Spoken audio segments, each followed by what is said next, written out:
You think raised beds are the smart move. Modern, efficient, the choice of every serious backyard gardener. But Japanese farmers have been running a completely different system for centuries. One that costs almost nothing to maintain, gets better every year on its own, and requires no imported soil, no annual amendments, and no irrigation obsession. They are not working harder. They are working with the biology that is already in the ground. And the method they use is so simple, so old, and so overlooked by Western gardeners that once you understand it, the raised bed next to your fence will feel like the most expensive mistake you never knew you were making. Raised beds feel like a solution. They look clean, they drain well, they give you control over your soil from day one. And every gardening video you've ever watched has someone building one with a confident smile and a drill. So you build yours. You fill it with an $80 bag of premium growing mix, add some compost, maybe a layer of perlite for drainage, and you plant. And for the first season, it works. The tomatoes come up. The lettuce fills in. You tell yourself, this is it. This is the system. Then summer arrives and the bed dries out in 2 days. You water it, it drains fast, and you water it again. By August, you're running irrigation lines or hand watering every morning before work. And when fall comes and you pull your spent plants, you look at the soil and it's compacted, pale, and half the volume it was in spring. So you buy another bag of growing mix, another bag of compost, another bag of amendment, and you top it off and you plant your fall crop. And the cycle starts again. This is not gardening. This is container management at ground level. And the cost of running it compounds every year without you noticing until you add it up. A standard 4x8 raised bed needs roughly 2 to 3 cubic feet of soil replacement or amendment per season to stay productive. At current prices, that's $40 to $70 per bed per year, not counting the fertilizer you add mid-season when the soil biology runs out of nitrogen to give. If you're running 4 beds, you're spending $200 to $280 a year just keeping the soil in a condition it should already be in. Add the irrigation infrastructure, the mulch to slow evaporation, and the time you spend watering, and you have a system that requires more from you every single season, not less. Here's what most backyard gardeners never think to ask. Why is the soil running out of fertility? You're adding compost, you're amending, you're doing everything right. But the fertility keeps leaving, and you keep replacing it. That's not a soil quality problem. That is a design problem. Raised beds drain fast because they're elevated above the water table and separated from the native soil below. The biological networks that move moisture laterally through native soil, the fungal threads, the earthworm channels, the root highways left by previous seasons, are cut off the moment you fill a wooden frame with imported growing mix and set it on top of the ground. You're not building on the soil. You're building instead of it. And when you water a raised bed, most of that water goes straight down and out through the drainage layer before the root zone can absorb it. So you water again, and again. The bed never holds moisture the way native in-ground soil does, because native soil has spent years or decades developing the structure, the pore space, and the biological activity that keeps water available to roots for days without intervention. Raised beds have none of that history. They start at zero every time you fill them. The soil biology problem is worse. Raised beds heat up faster in summer because they're exposed on all sides, and soil temperature above 85 degrees kills the mycorrhizal fungi that connect plant roots to available phosphorus, nitrogen, and trace minerals. So your plants look like they're growing, but they're running at partial capacity because the underground network that feeds them is dead. You compensate with liquid fertilizer. You compensate with more compost.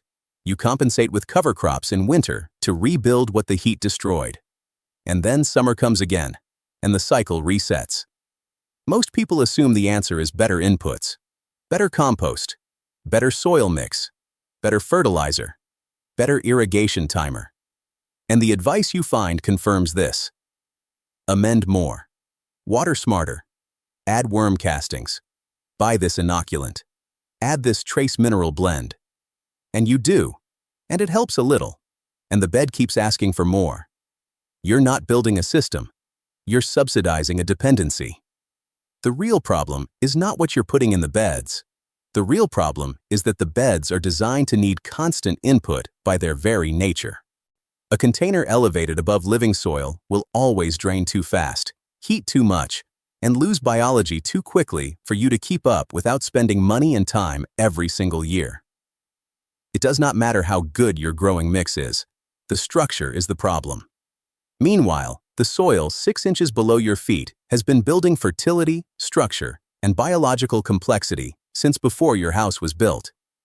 It has earthworm populations, fungal networks, bacterial communities, and moisture retention capacity that no bag of growing mix can replicate.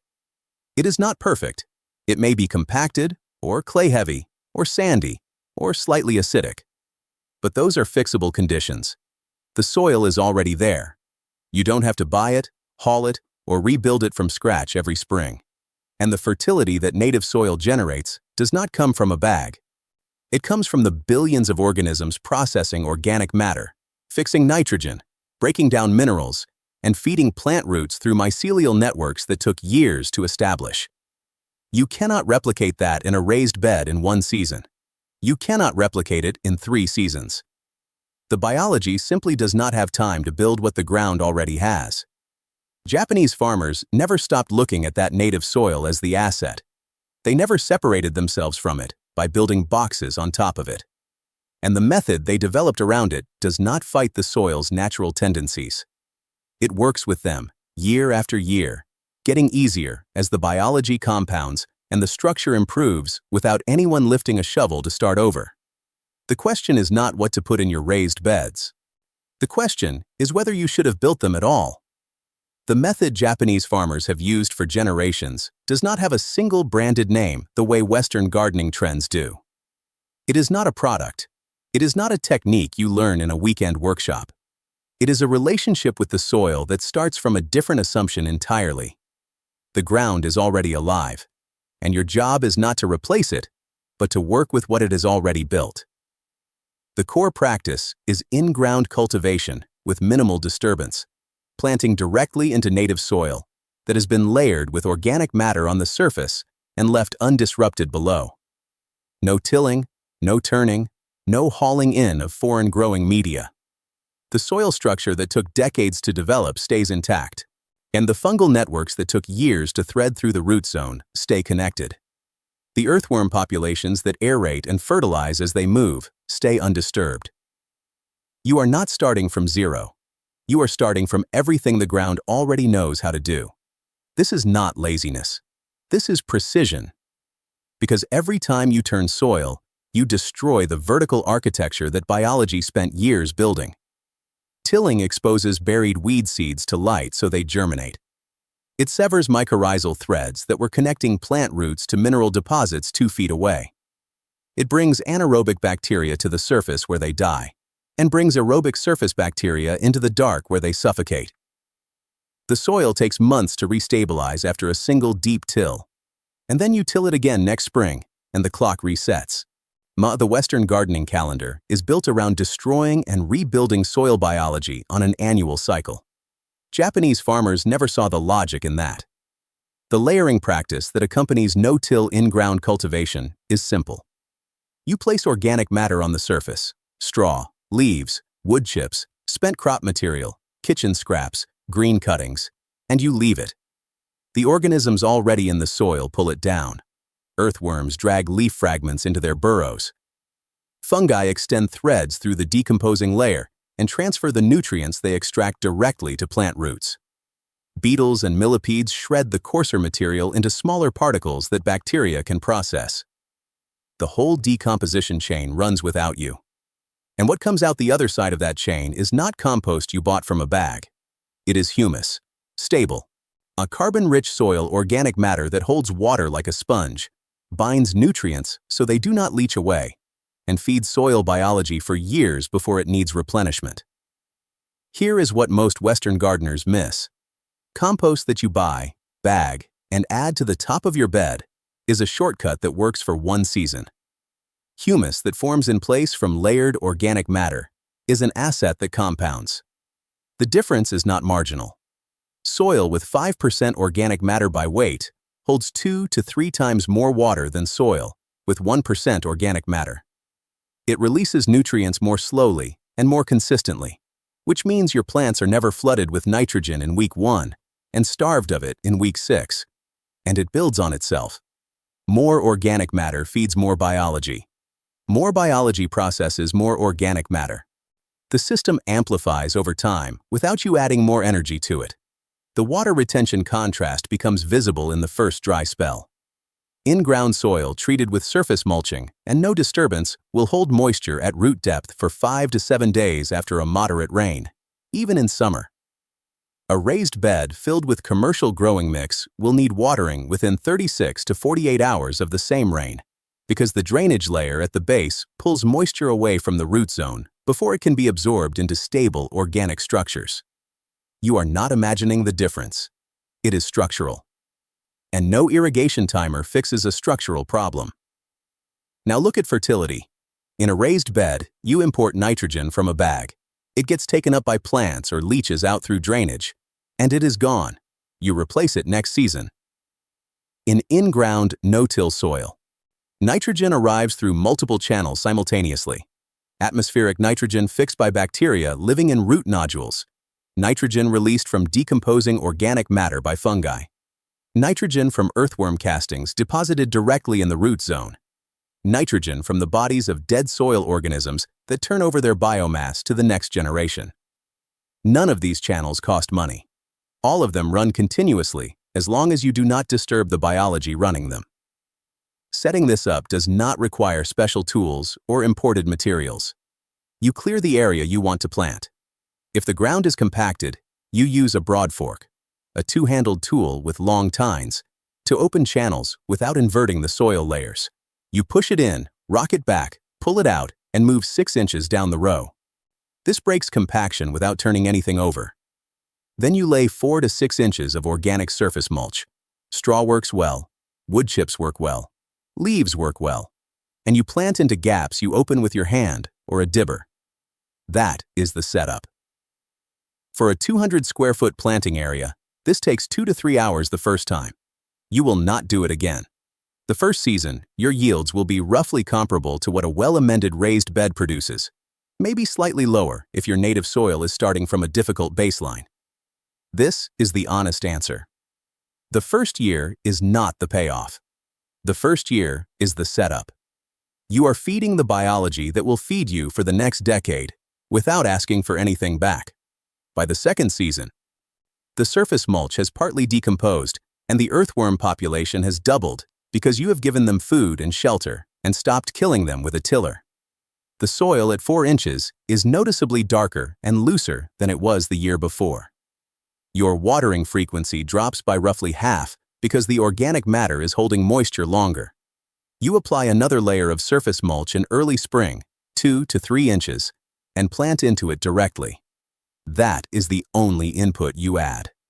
The system is beginning to run itself. Here is what the comparison looks like when you put real numbers next to each other. A conventional raised bed garden running 4 4x8 beds requires, conservatively, $200 to $280 per year in soil amendments and replacement growing mix, $40 to $80 in fertilizer, $30 to $60 in mulch, and somewhere between 3 and 5 hours per week in active maintenance during the growing season, watering, feeding, troubleshooting deficiencies, replacing soil structure. The system keeps consuming. Over 5 years, that is $1,300 to $1,800 in inputs and roughly 400 to 600 hours of labor. And your soil at year 5 is not significantly better than your soil at year 1. It requires the same inputs. It has the same structural limitations.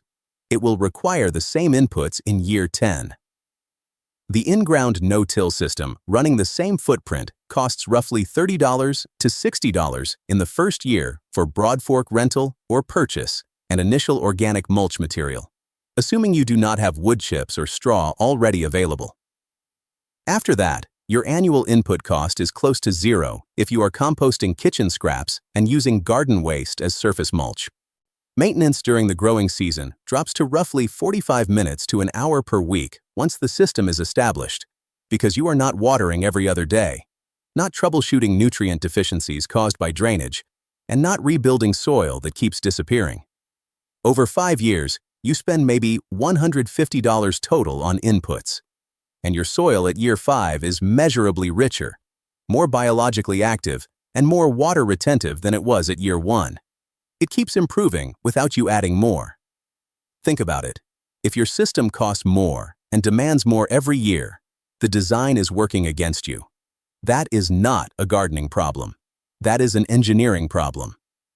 Now for the practical adaptations, because the most common objection is soil quality.